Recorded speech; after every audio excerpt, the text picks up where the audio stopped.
Hello and welcome to episode 521 of the Unauthorized History of the Pacific War podcast. My name is Seth Paridon, historian and deputy director of the Mississippi Armed Forces Museum, and with me, as always, is my co-host and good buddy, historian and author John Parshall. How are you this fine August the 19th? I am great. I am deep in the weeds of InDesign and creating the stupid book. So yeah, The this will stupid be a book. nice break from kerning and leading and all that jazz. Anyway, The stupid book. I the doubt stupid that it's book. the stupid book. It's With this, stupid big.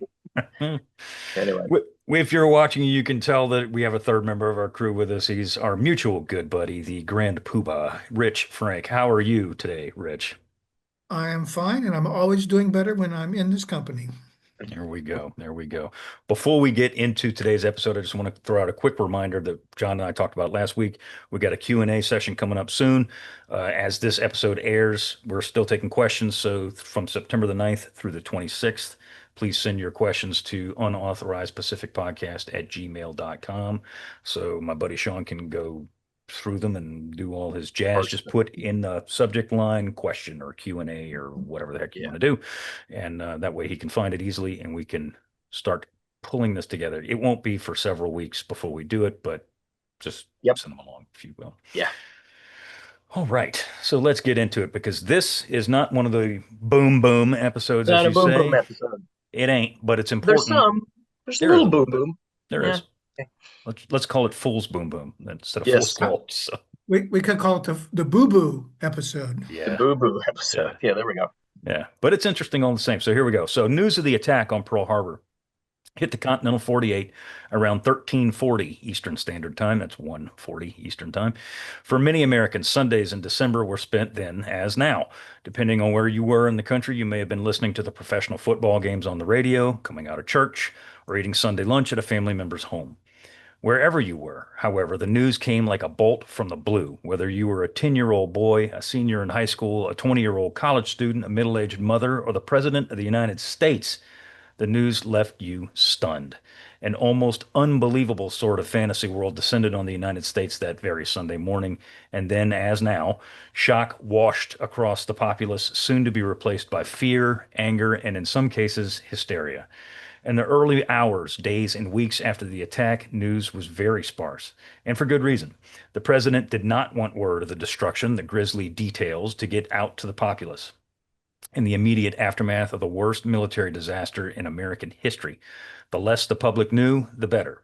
Maybe. Behind the scenes in D.C. and simultaneously across the country, the nation geared up for the war that it was now in, all in, as FDR would say. The immediate post-Pearl Harbor United States was equal parts paranoia, patriotism, fear-mongering, scapegoating, and knee-jerk decisions, some good, but most not so good, gentlemen. Indeed. Indeed, indeed. So the news of the attack, as we all know, it arrives, and as I said in the intro, in the White House at 1340-ish, pretty close to 1340 Eastern Standard Time that Sunday morning. FDR was at the White House. He was having a late lunch with his buddy, his right-hand man, for all intents and purposes, Harry Hopkins. Yeah. Yep. When Yeah. Frank Knox called from the Navy Department, he said, quote, "Mr. President, it looks like the Japanese have attacked Pearl Harbor," unquote. Harry Hopkins initially was like, "Oh, they must mean somewhere else," but FDR knew as soon as he heard that from Stark that it was most certainly Hawaii. And Yeah. as you And like to say, John, the balloon had went up. the balloon has gone up. Yeah, and once again, I find it fascinating that Hopkins, who was a very bright guy, and what is it that Churchill called him? Lord Root of the Matter Yes. was Churchill's nickname for Hopkins. And yet Hopkins, when he gets the initial news, he was like, this has got to be a mistake, Yeah, which once again gives you a sense for why it was that the Japanese were able to achieve surprise in some senses. Hawaii really was not on the virtual radar screen, if you will, for most people. So yeah, And that connection too, I think it's important to point out that although obviously Pearl Harbor now has become a big term, name in American history, at that moment, even quote, well-informed people did right. not know where Pearl Harbor was. right. Yeah, An awful lot of Americans had no idea where it was. Woody Allen would later, in one of his films, would have one of the characters saying, "Who is Pearl Harbor?" You know. right. And this is a phenomenon that's just going to continue for the remainder Right. of this year, as we're sending units all over God's green earth to places that people couldn't have found on a map. Guadalcanal, where the hell is that? Yeah. Anyway, Well, It is that would characterize the Pacific for virtually the entire war. It was places right. nobody had ever heard of. Yeah. Anyway. so as I said, FDR immediately believed the news from Knox. There was no question in his mind. He had a quote, and it goes like this. It says, quote, just the sort of unexpected thing the Japanese would do, and that at the very time they were discussing peace in the Pacific, they were plotting to overthrow it, unquote. Those are Right. the man's words themselves. So not long after Knox called, Admiral Stark called and confirmed it for sure. I was like, yep, this is the real deal. This has actually happened. And I found it, Grace Tully, and you put this in your book, Rich, and it's in Toll's book. And I mean, it's a thing. It's out there. Grace Tully was FDR's secretary, for lack of a better term, but she was his confidant as well. And she kept a diary and kept notes. And she was taking all these phone calls on that Sunday morning and then passing them on to the president. And she said that she could tell that it was the real deal by Stark's voice, that he was Yeah. frantic, if you will, that it was Shaken up. definitely, yeah, he was He was shaken. Yeah. yeah, Yes. Yeah. yeah. You know, So, Stark go had ahead. been on the phone with 14th Naval District in Hawaii, and so apparently, as you put here, he was talking with Claude Block, and yeah, he was getting the blow by blow of what the second attack wave was doing. So yeah, that had to be a real eye opener for him. Yeah. Eleanor Roosevelt said that she was eating lunch down the hall in one of the other rooms in the White House with a bunch of ladies, and she heard the news, and she said everybody, and this is kind of a, and I put this in the notes because it's kind of a, it happens all over the country to everybody, is that all the ladies in the luncheon were just kind of standing there and like, as she put, Right? stood around in stupefied knots because Yeah. they could not Mhm. believe this. So the phone calls from Stark and Knox have got to come in before the general radio broadcasts start Yes. going out, though. There's a Oh, yeah. delay of what, 20, 30 minutes or something like that? Or do we know the timing on that? Way to stump the excerpts right in the middle of the It's podcast. Just it's boom. it's a little longer than that, but yeah, Okay. it takes the time for them to get organized to figure out how they're going to announce this. Right. Right. Okay. Good enough. So at 1400 or 1405, Cordell Yep. Hull gets the news, John. Yeah, right. And actually, he's just about to receive the Japanese ambassadors, Kurusu and Nomura, who, of course, famously had been told to deliver uh, the Japanese government's, final ultimatum, the 14th part of their message series, and they were supposed to deliver that at 1 o'clock. There was a foul up. They couldn't get the typist to do his thing quickly enough. Honestly, there was just a terrible snafu in terms of communications. Of course, Hull knows that this message is coming in. In any case, he hears the news regarding the attack. He doesn't know any of the details, but he knows that the Japanese have attacked Pearl Harbor, but he decides not to slip that to Nomura and Kurusu that he knows. And so he's observing all of the diplomatic niceties as he ushers them into his office. And of course, this is actually portrayed very, very well in Tora, Tora, Tora. I think it's pretty true to the actual facts that, once Nomura does his thing, he tells Hull that he had been instructed to give this message to him at 1, but he couldn't make it. And Hull asks, well, why was 1 o'clock important? To which Nomura replies, I don't know. Those were just my instructions. And at that point, Hull famously, gives him the cold glance and says, in all my 50 years of public service, I have never seen a document that was more crowded with infamous falsehoods and distortions. Infamous falsehoods and distortions on a scale so huge that I never imagined until today that any government on this planet was capable of uttering them. And this is to his friend. I mean, Nomura Yeah. is legitimately a friend, and Nomura tries to break in. Hull cuts him off, basically ushers him out. And Nomura then returns to the embassy, and only when he and Kurusu get back to the embassy are they informed that there's been a surprise attack against Hawaii. And in his diary that night, he then notes that the report of our surprise attack against Hawaii reached my ears when I returned home from the State Department. This might have reached Hull's ears during our conversation, and indeed it had. Wasn't there's a somewhat different version of the one that John quoted, of course, is the standard Yeah. version of what Hull said.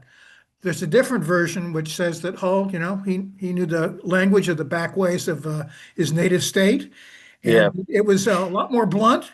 And the word pissant figured prominently in the language that he used at the time, or whatever here. So we don't we can't be entirely confident that fabulously rich version was in fact exactly what was said at the time. Right. Right.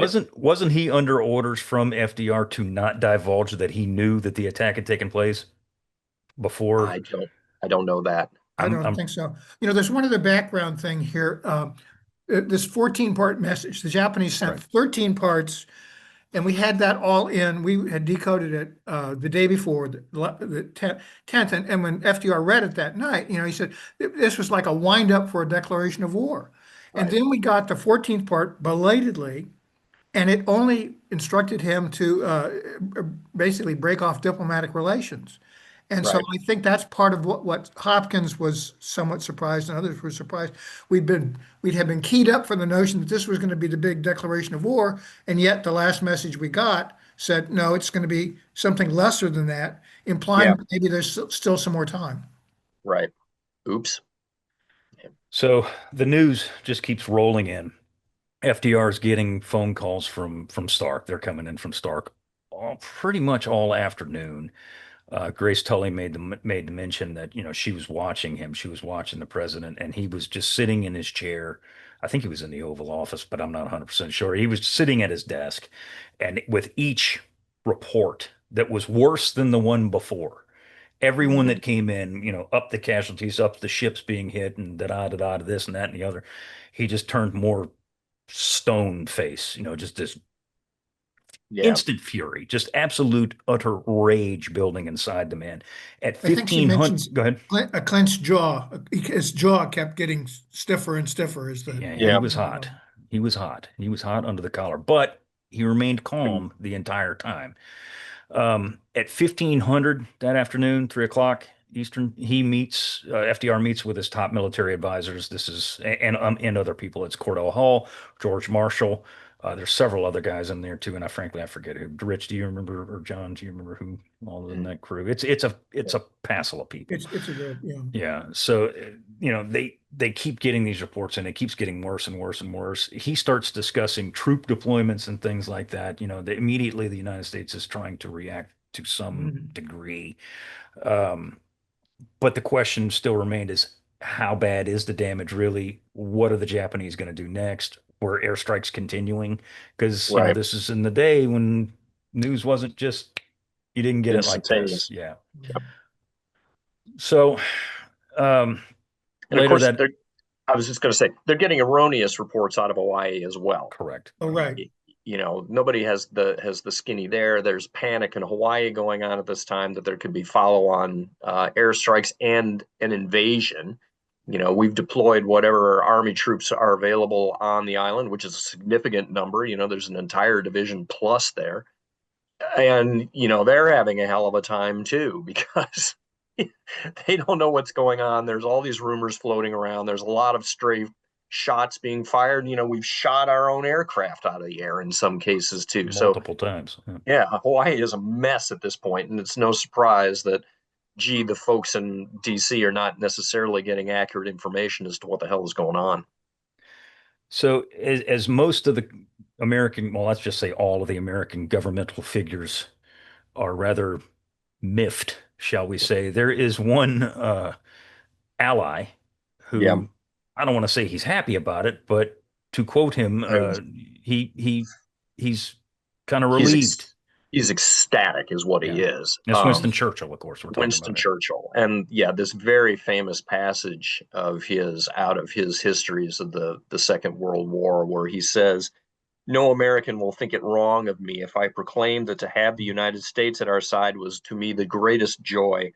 I could not foretell the course of events. I did not pretend to have measured accurately the martial might of Japan. That's certainly true. But now, at this very moment, I knew the United States was in the war, up to the neck, and in it to the death.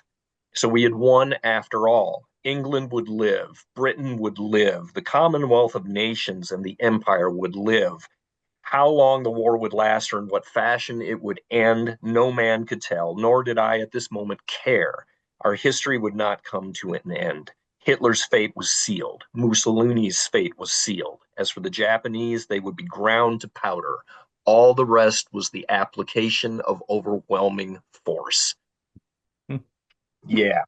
And you can understand why. I mean, the common British mythology, of course, about the first part of this war is that they stood alone, which is, as you know, historians like Alan Allport have taken pains to debunk. That is not strictly true in the context of an empire that comprises roughly 500 million people.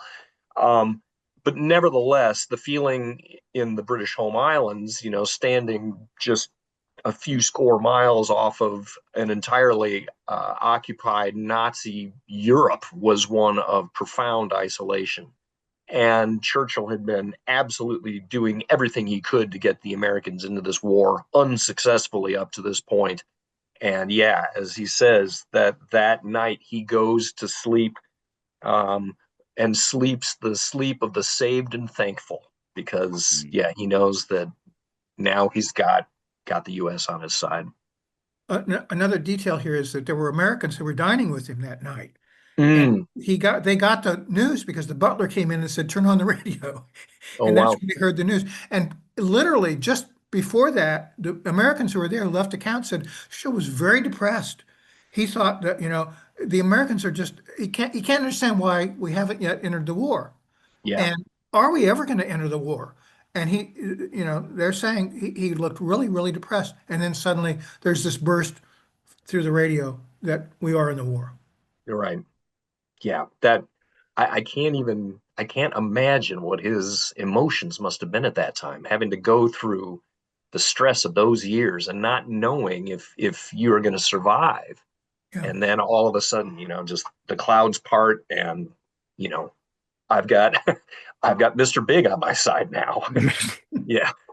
Mr. Big. Yeah. Well, I mean, he'd essentially asked Yeah. FDR to Multiple go to times. war, come Yeah. on, help hook a brother Yeah. up, and Yeah. and FDR was like, I can't do this, Can't this is do not that. how we roll here, brother. Yeah, right. But when the shoe dropped here, Right. that was it. Huge. It was on. It was on.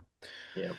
So that evening, FDR meets with his cabinet, and as I put in there, that there was no small talk. They weren't talking about what they had for dinner, or the score of the football game or anything like that.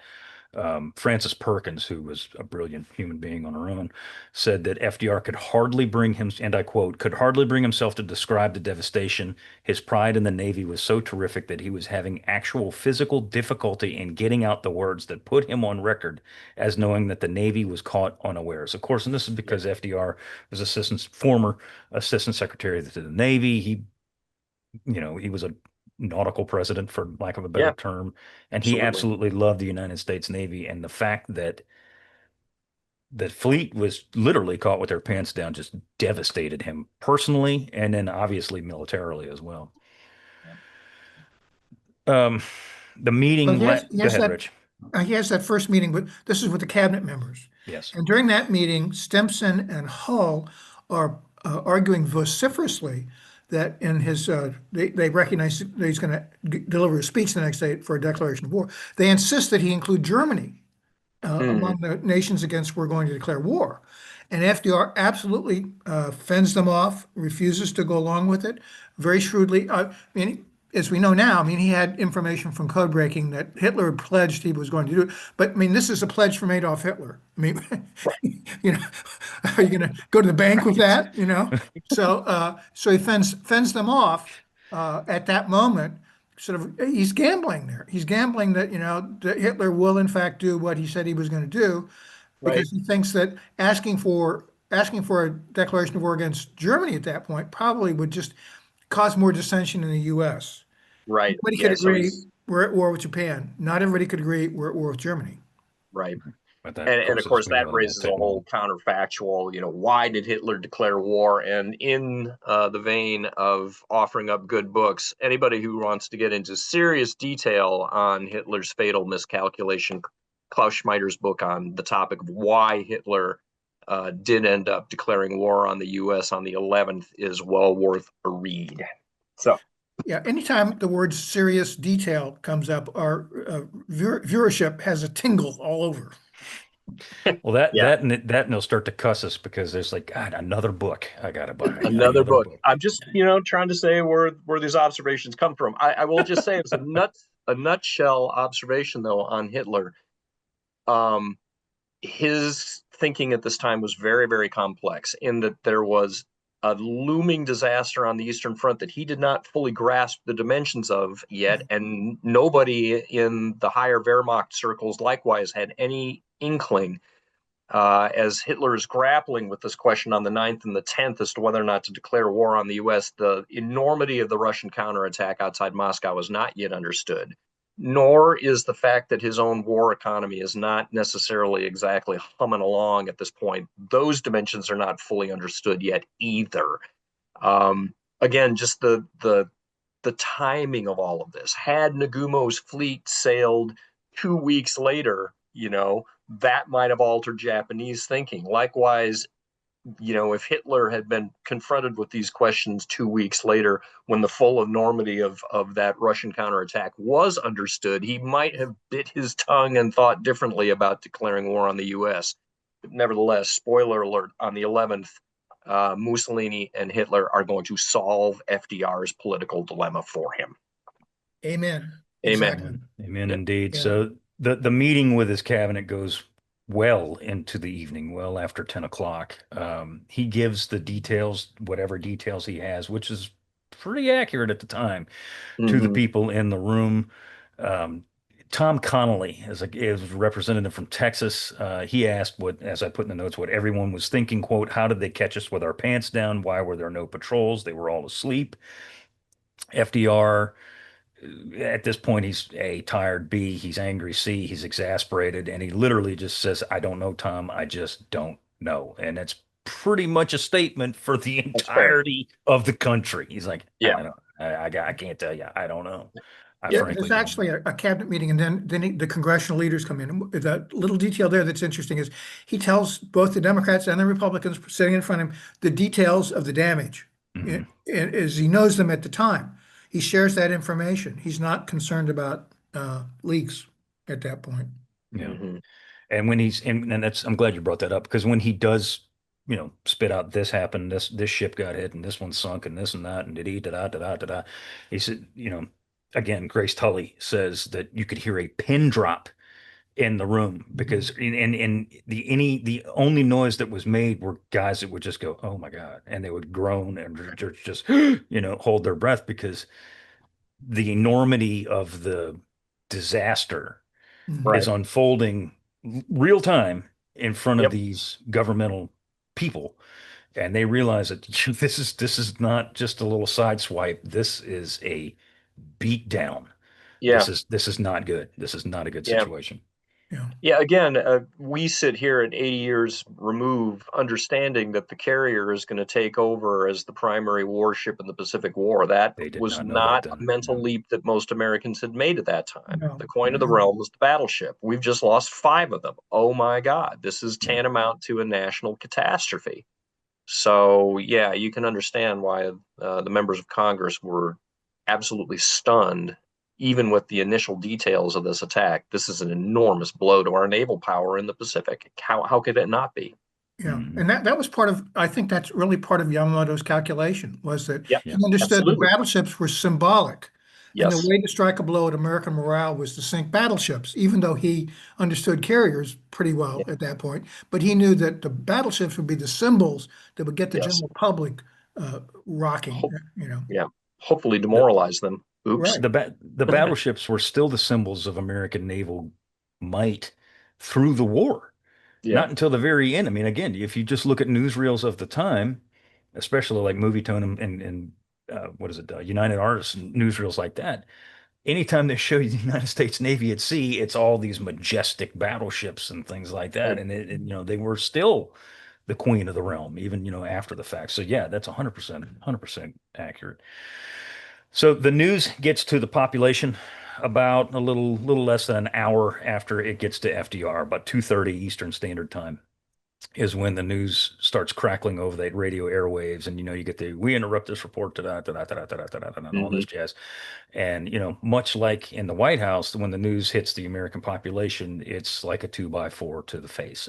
This is something that Joe Smith from, Salinas, Kansas, never could have thought that this would ever happen to his country, much less his Navy. And, it's floors people. And it's one of those Yep. moments in American history, the assassination of Kennedy, 9/11, people remembered exactly where they were when they heard that news. Everybody knows I interviewed, gazillions of World War II veterans. And the first question when I'd get to after their personal details, where were you when you found out about Pearl Harbor? Every single one of those people remembered exactly where they were and Right. how that news got to them, be it via radio, be it somebody literally busting in the door saying, turn on the damn radio, things Yeah. like that. Every single person remembered exactly where they were, and it hit them like a load of lead, just a ton of Yep. bricks. Yep. And getting back, looking at the notes and getting to your point too, Rich, where you're saying, or was it John saying earlier, nobody knew where the hell Pearl Harbor was. And it's true. The only guys really, honestly, that knew where Pearl Harbor was were guys that had either served in the Navy previously or families that had a boy, on one of those ships in Pearl Harbor, or a soldier at Schofield Barracks or things like that. Most people didn't know where the hell Pearl Harbor was. Right. If it even was a part of Hawaii. Right. Yeah. And if you listen to some of the actual radio break-ins, and I can grab a couple and I'll throw them in here. For the most part, they mention it as Hawaii. There's a few that say the naval base at Pearl Harbor. There's other ones that say the naval base in Hawaii, and that's done, I think, very intentionally, is to let you know who the hell knows what Pearl Harbor is. I'll But be people interested to most hear know those, where actually. Hawaii was. Yeah. We interrupt this program to bring you a special news bulletin. The Japanese have attacked Pearl Harbor, Hawaii, by air, President Roosevelt has just announced. The attack also was made on all naval and military activities on the principal island of Oahu. We take you now to Washington. The details are not available. They will be in a few minutes. The White House is now giving out a statement. The attack apparently was made on all naval and military activities on the principal island of Oahu. The president's brief statement was read to reporters by Stephen Early, the president's secretary. A Japanese attack upon Pearl Harbor naturally would mean war. Such an attack would naturally bring a counterattack, and hostilities of this kind would naturally mean that the president would ask Congress for a declaration of war. There is no doubt from the temper of Congress that such a declaration would be granted. President Roosevelt said in a statement today that the Japanese have attacked the Pearl Harbor, Hawaii, from the air. I'll repeat that. President Roosevelt says that the Japanese have attacked Pearl Harbor in Hawaii from the air. Yeah. So, as news breaks across the country, the military does go into action in some degree. National Guard units are deployed generally on the West Coast, but also in Washington, D.C. Intersections are guarded.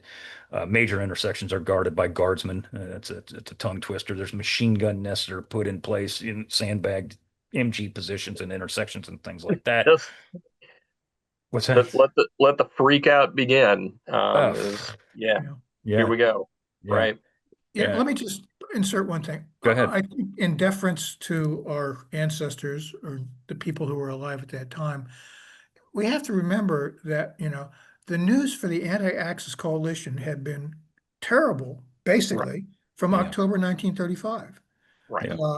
And it was, when you reel it out, the Axis is winning almost all the time. Yes. And here now they strike on a Sunday morning in Pearl Harbor, and people could immediately sense that it was a very serious attack, even if they didn't know any details whatsoever.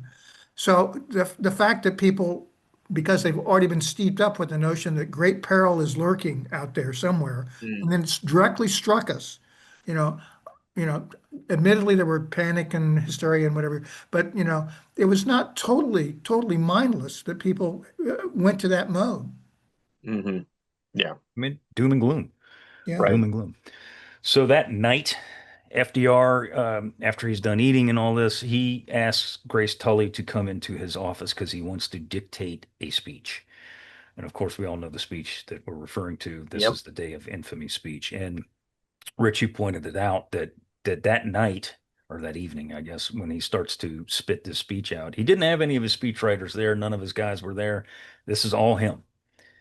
This is the president, and he's literally sitting back in his chair with a cigarette and his, in that cigarette holder thing he had. Yeah. And he's sitting back and he is just Riffing. literally saying, yesterday, December 7th, comma, to Grace, and she's writing it down in shorthand, and she goes back and she bangs it out on the typewriter, and then he takes his own pen, pencil, whatever, and starts editing that sucker all the way to the next morning, right, Rich? I mean, he, Right, exactly. I mean, when you think about it, when you think about the colossal news that it hit him like a 2x4 that day, and all those meetings he goes through, there's no speechwriter, and he sits down, and when you look at that speech, it's a tremendous speech. Yes, it is. And he comes up with that under the sort of pressure you can hardly, and fatigue, you can hardly imagine.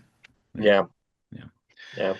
So he goes next day about 12:20. Again, everything's Eastern for this episode. You get the idea. So at 12:20, his motorcade pulls up to the Capitol, and I found it pretty interesting too.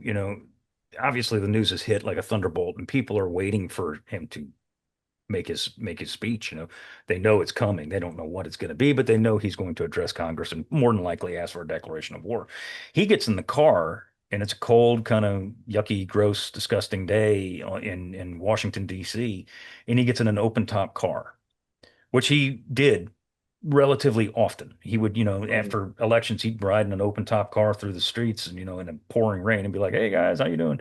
But he does the same thing here. His later said he did that to, it was a political move to basically say, I'm not afraid. I'm not afraid of anything, and much try to instill a little confidence in the country at this stage. So when he gets to the Capitol, the place is pretty much surrounded by military. It's surrounded by, I think, is it the DC Police Department? DC police and troops and probably I think there's some Marines around There there. are Marines, yeah. There are Marines at each door. Yeah. And they're checking people's credentials to get in, Right. which a lot of the congressional wives or whatever assume that they're just going to be waved in, and that's not the way it is that day.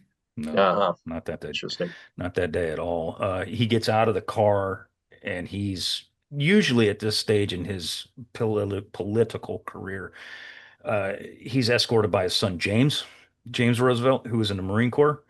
And James, and you see him in the background of the pictures of this speech. You see James, and they're resplendent in his Marine Corps dress blues, and again, symbolism right there is very, very, very, very definite. He gets up to the lectern. It takes him a long time to get up there because he's walking up there. Grips the lectern, opens his little notebook, and just starts going. When he gets in there, though, and this is important, and I'm not going to play this, but you can hear it if you listen to the recordings of the day. The crowd in there goes bananas. I mean, it's just this deafening roar when Sam Rayburn introduces him and says, "The President of the United States," and then FDR takes his time getting up to the dais, and I mean, the crowd is just deafening. It's like going to a sports event. I mean, they're just, going absolutely nuts. It's described sometimes as the greatest ovation he'd received in his entire presidency to that point, because there's total unanimity of everyone is cheering. Yeah. So I'm going to play a little bit of the speech here. It's what, 7.5 minutes. 7.5, yeah, 7.5 minutes long. I'll play some of the highlights here because it's one of the finest American political speeches in history. Yeah. Absolutely. Mr. Speaker, members of the Senate, of the House of Representatives, yesterday December 7th, 1941, a date which will live in infamy. The United States of America was suddenly and deliberately attacked by naval and air forces of the Empire of Japan. The facts of yesterday and today speak for themselves. The people of the United States have already formed their opinions and well understand the implications to the very life and safety of our nation. As Commander-in-Chief of the Army and Navy, I have directed that all measures be taken for our defense, but always will our whole nation remember the character of the onslaught against us.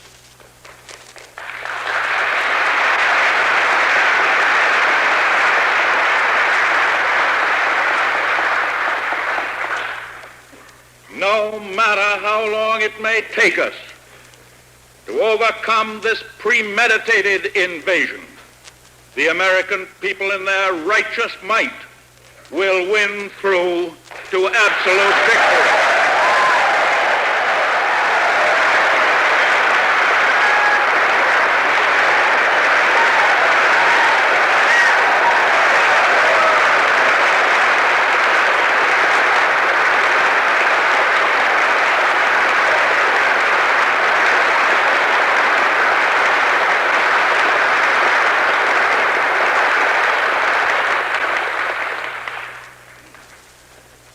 I believe that I interpret the will of the Congress and of the people when I assert that we will not only defend ourselves to the uttermost, but will make it very certain that this form of treachery shall never again endanger us.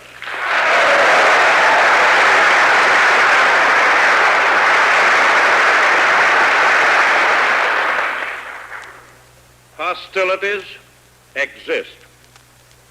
There is no blinking at the fact that our people, our territory, and our interests are in grave danger.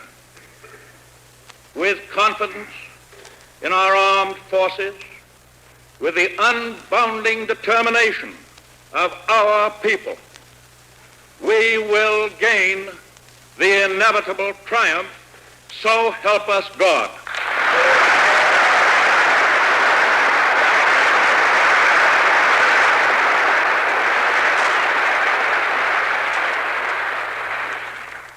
So after he's done, Robert Sherwood, who's he's there, he later writes, and this is, I think, very, very true. And I think that's why this speech has resounded with Americans even to this day. Still gives me shivers. Absolutely. Every time I hear it. He says, and I quote, I do not think there was another occasion in his life, obviously he's referring to the president, when he was so completely representative of the whole people. Yep. And that is absolutely God's honest truth. So obviously he asked for a declaration of war, and the Senate, boom, 82-0. We're like, yep. Absolutely. Here you go. The House goes 388-1. The lone dissenter, of course, is Jeanette Rankin, who also, she was a confirmed pacifist, and she voted against war in 1917 as well. So she had to be escorted out of the Capitol because there were people that were pretty hot under the collar at her, right, Rich? Well, calling it escorted may be too polite.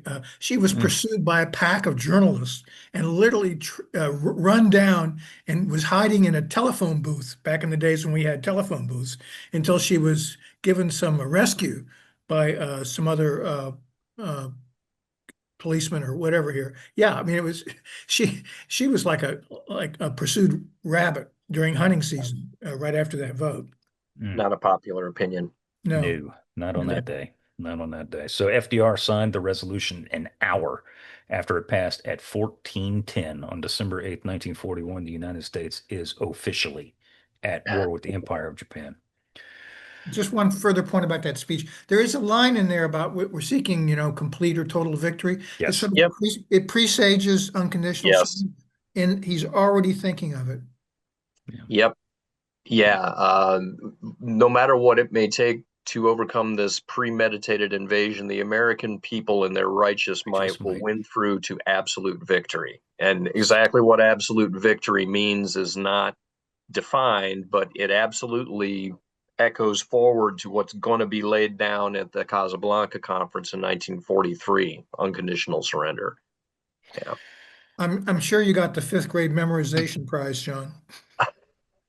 I just have always been struck by that particular line myself, just because of what it portends for the trajectory of this war.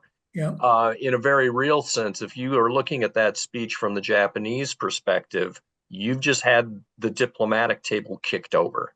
FDR is telling you that there's not going to be a negotiated settlement to this war.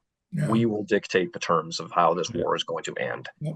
which, puts paid, of course, to the entire raison d'etre that the Japanese brought to this war in the first place, that somehow diplomacy is going to come in and confirm our ill-gotten gains here. And FDR on the very first day is saying, nope, that's not what's going to happen. So anyway. Righteous might, my friend. Righteous might. Righteous might. All right. Let's do some scapegoating. Indeed. So the American people and the government, including the president of the United States, they want some scalps. Yeah. Somebody's going to go down, heads are going to roll. Some explaining needs to be done here as to how it is that the fleet was caught unawares and demolished. And again, even though the full details are not yet known, in fairly short order, the American people know that it was a terrible, bloody defeat. And someone's head's got to roll.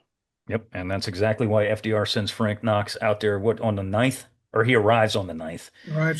He arrives in Honolulu on the 9th of December, and he stays there till the 14th. Rich, I know you wanted to talk about this. This is a witch hunt. This is a witch hunt.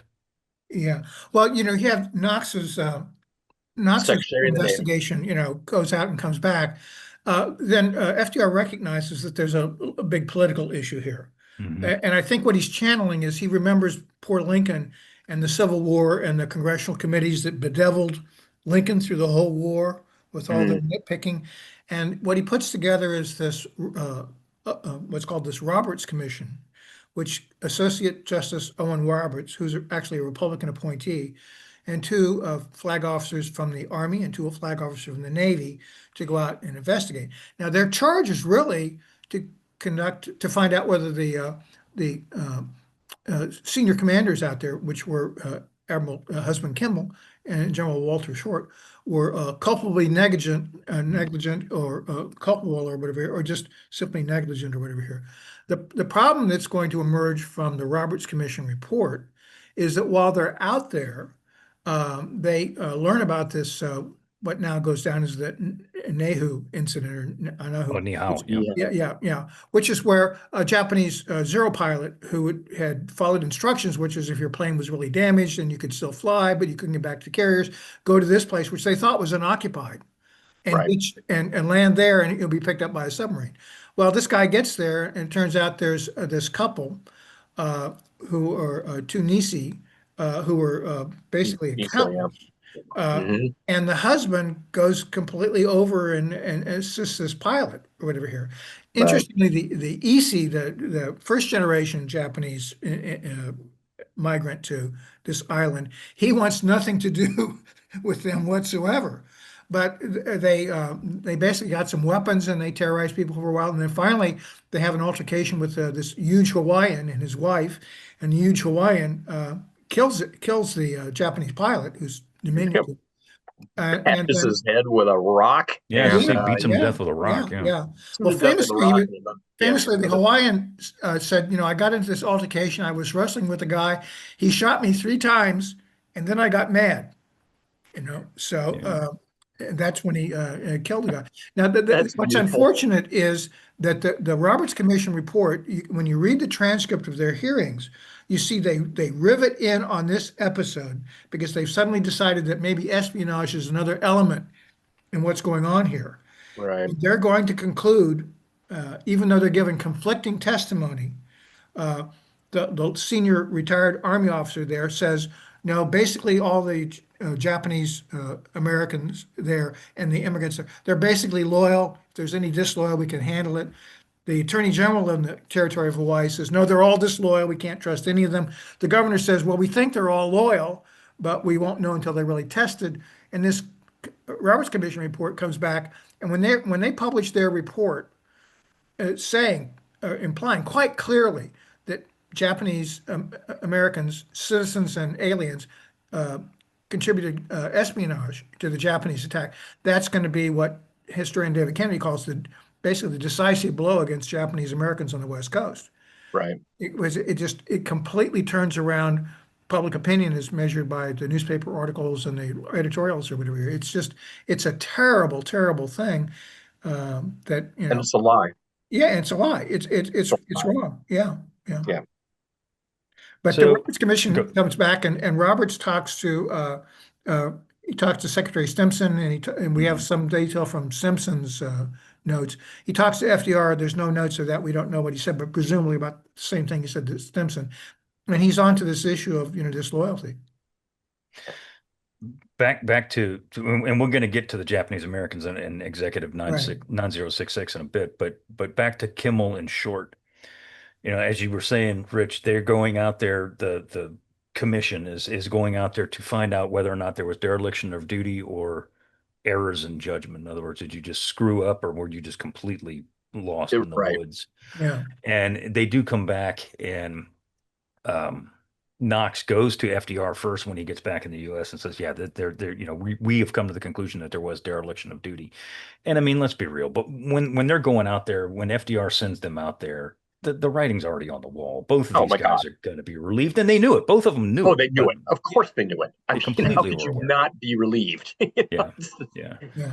So, and it's true that the commission's official findings were that both Kimmel and Short were derelict in their duties, and only after the war was that remedied to errors of judgment and everything else. I mean, there's a lot of things in there.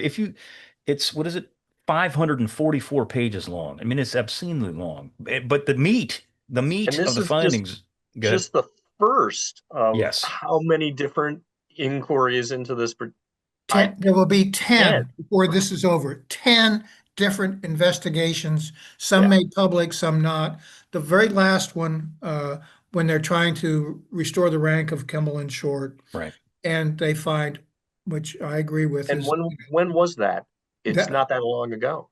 no, it was not that long ago, and I'm sorry I can't pull that up. It was into It's in the last 15 years. Yeah, Yeah, it's it's into the like 21st 20 century. Yeah, Yeah. yeah. 2016 or something. I don't know. Yeah. And we can look back now and say, there was a whole lot of screw ups in Washington too that got covered up at the time. But Kimmel and Short, they were the face of this. But that's basically the code. When you were in charge, if Yep. things go well, you get the credit. If things go badly, no matter what you actually materially contributed one way or the other, you get the blame. Yeah, the buck stops here. I mean, 1995. 1995. yeah. Okay, so it was longer than I thought, but still, it was not terribly long ago. Right. It was an attempt, and I put this in the notes. It was an attempt by the upper echelon of the federal government to crucify both of these guys. And as you said, Rich, it's also an attempt to try and cover things up. And as I put in the notes, I think it's also simultaneously trying for the United States government to say they got taken to the woodshed by the Japanese, but we don't want to admit it. We're going to find there's a different reason to why we got our asses handed to us and made look like fools. And that's essentially what comes out of this Roberts Commission, along with other things. But, if you read portions of it here and there, and again, I said I've not read all 544 pages of the damn thing, but I've read a lot of it. And there are certain things that they admit that, that Kimmel and Short were requesting, additional men, aircraft, ships, Yeah. what have you. They admit that in there. And we talked about this ad nauseum in the episodes we did before the attack on Pearl Harbor. Right. So they admit that. So they know that they were asked for things. asking for things and they never got it, or if they did, they got, far less than they were asking for. Yet they consistently throughout the report say that both guys, Kimmel and Short, had the required forces there to perform scouting, searching, things like that. When we both know, of course, they did not. They Sure. simply did not. Yeah. The one thing, the reason why I've never supported total exoneration of Kimmel and Short, the one thing they could have done, they could have put together a joint air control center Yes. Right. in networking the radar and the communications. That would have only given them a tactical warning of the incoming raid, but that they had the resources to do, and they didn't do it, and primarily because the Navy wouldn't provide liaison officers. Mm. Well, that and the fact that, and John, you and I have talked about this with the episode that aired today, as a matter of fact, for American Defenses of Oahu, is that, these Right. two guys were golfing buddies and Yeah. they were friendly. I wouldn't say they were, buddies, but they were friendly with one another. And yet seemingly their communication stopped once they left the links and they went back to their respective quarters. Yeah.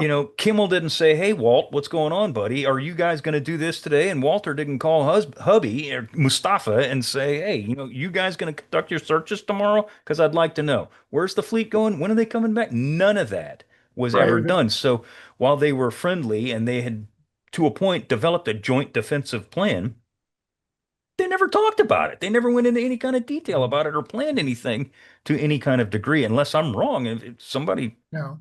correct Now, me. the other larger point that comes out of this was an incredibly powerful impetus to applying the principle of unity of command thereafter. That was one of the, we've talked about a lot of awful things that have transpired in these days. That's one of the few things that came out of this that in the long run was a major step forward. Right. After Kimmel gets relieved, there is an interim CINCPAC in there, and it's Admiral Pye is Yep. the interim CINCPAC, but of course the permanent replacement is going to be one Chester W. Nimitz. And you guys want to riff on that real quick, of how that, Chester, what- of course, was, What can you say about the single greatest naval officer that this country has ever produced? I mean, he was absolutely the right man for the job, but of course doesn't know it at the time. And Chester understands that he is stepping into a real mess. Yeah. Writes to his wife not too long thereafter that he'll be lucky to survive 6 months given the enormous pressures that he's under, and he is working for a hard-handed taskmaster in the form of Ernest King, who himself is under enormous pressures. Starting in January 2, the Germans are going to start shooting up the eastern seaboard. So Ernie is not a friendly guy to work for, and Chester and Ernie's relationship is not a happy one, at least up until April of 1942. Yeah. So, and I would say too that again there have been two fine biographies of Nimitz that have just been put out by both Craig Simons and Trent Hone, that have little vignettes of Chet getting on the train and traveling across, the breadth of the U.S. with his personal aide, before he gets on the flying boat that's going to take him out there, and him just sort of assembling his thoughts and trying to get grasp on what it is that he's going to be taking over. When he touches down right around Christmas in Pearl Harbor, they are still plucking bodies out of the harbor. There is still fuel oil leaking out of these ships. You can smell the aftermath of the battle in the sense that you still can today when you visit the Arizona Memorial. You can still smell the Arizona to this day. And so imagine that sort of olfactory visual smorgasbord that greets Nimitz when he steps off that seaplane in the middle of this devastated harbor with the wrecked ships, all around him. That must have been a real, I can't even imagine what it was like to take over a Navy that is in that depth of shock and anger after having been manhandled like this. when he gets out there. Okay, go ahead, Rich. Yeah. No, I was going to say, the other thing about this is that in March, FDR, who's very frustrated his beloved Navy had not so far demonstrated any great Shake's performance, Yeah. turns to the Secretary of the Navy, Frank Knox, and says, I want a list of the 40 best admirals in the U.S. Navy. At this point, there's like 120 either their admirals are on the list to become promoted to admiral. And they convene this secret flag selection board, and it comes back with this list, and it starts with King and Stark as being presumptively in the 38 slots. You read down that list, and it turns out one name missing from that list is Chester W. Nimitz. Yeah. And so you talk about being mentally tough because we have some pretty good hints that he knew He knew. that had transpired. Oh, And he Yeah. absolutely knew. he's under all this pressure, and then he finds out that the Navy elders have declared he's unfit for his job. Yeah. So I think that letter he writes to Catherine when he says, I may not be last 6 I'll be months. lucky to last 6 months. Yeah, I think he clearly reflects the fact he knew, and the guy that pulls out of that and turns things around. It's just astonishing story, and it's even better story when we knew more about it than what Right. we knew at the time. Yeah. His arrival in Pearl Harbor is like a resuscitator on the heart of this Navy. I mean, the fact that Nimitz was so calm and understood how to deal with people. The fact that the first thing he does is goes in and talks to Kimmel's staff, who are all expecting to be relieved along with their boss. And Nimitz assures them from the very outset that I have complete confidence in you. I need your help to, turn this thing around. It's just, it's a complete game changer in terms of the morale at Pearl Harbor. He's just such a gifted officer. When he gets there, when he's on the way across the United States, like Rich was talking about, he's riding a train and he's traveling in like a bit, a suit, so he doesn't stand out, and that's under orders. He's told, don't be wearing your Navy uniform. I want you to look like Joe Civilian. He's reading the reports. He's reading the reports of the devastation in Pearl Harbor. So when he gets there, when that airplane touches down in the water out there, and he climbs off, he's already got a pretty good idea. And this is, I want to say, the day he gets there is the day after the Wake Island Relief Force turns around and heads back to the U.S. or not to the U.S., back to Pearl. And you know what I meant. But when he gets there, this is like another smack in the face that his Navy failed to execute yet again. And he's got the reports of the devastation. He's standing there looking around at the devastation. As you said, you can smell it, you can see it, you can, damn near taste it. And at the same time, he's reading the report that, oh, yeah, by the way, Pi's force that we sent out there, they turned around, they came back home and they didn't do a damn thing. And so, I mean, it's like that is the lowest of low morale tides for the U.S. Navy of the entire war. I would venture to say that the morale is lower than it was in the day after Pearl Harbor, because this is the one time that we're going out to strike back and, they nothing happens. Turn tail and get the hell out of there. I think you're absolutely right, Seth. I think that is the absolute nadir for the Navy's morale in the Pacific in World War II. Yeah. Hey, gang, yet again, you're probably sitting there going, why is this fool coming on my screen right now to stop this episode? Because it's so damn good. Well, I'm sorry. But yet again, when you get John Parshall, Rich Frank, and myself in the same room, we tend to ramble on and on and on and on.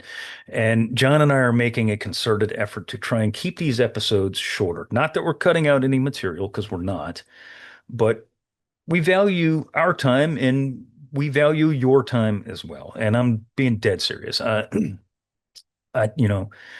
Devoting 2+ hours of your daily activities to watch idiots like me ramble on for 2+ hours is a lot of time. And we feel that shorter episodes tend to get out more often. We're not looking for clicks or any of that crap.